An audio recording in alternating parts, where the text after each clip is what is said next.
I'm Wing Commander Linda Corbould, and I'm the Air Force Liaison Officer for No. 5 Wing Australian Air Force Cadets here in Tasmania. The Air Force Liaison Officer is the link between the Australian Air Force and the Air Force Cadets, providing the youth development program. We work with the volunteers in the Air Force Cadets to provide the program and facilitate any defence support that they require for their activities.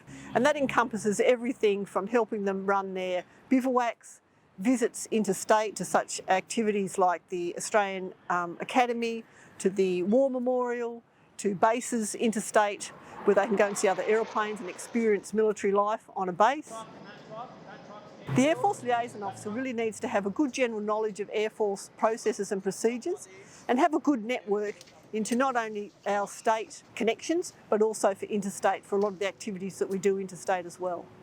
I joined the Air Force in 1981 as an air traffic control officer. I did that for about 8 years and then was accepted onto pilot's course and ended up flying transport aeroplanes, being the C130 and the C-17 out of Amberley Air Base.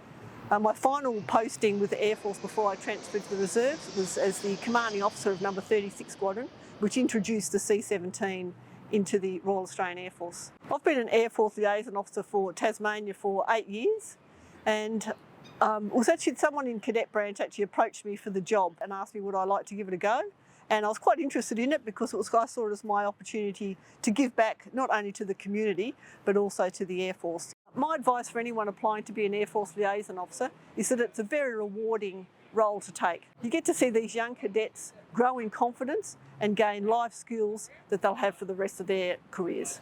The most memorable highlights of being an Air Force Liaison Officer is seeing cadets who have come into a squadron as a very young person and then they're selected to perhaps be a banner party or a flag holder or a flight commander at a particular special event such as a Freedom of Entry, a Battle of Britain or marching in an Anzac Day parade. They always march with pride with their head held high.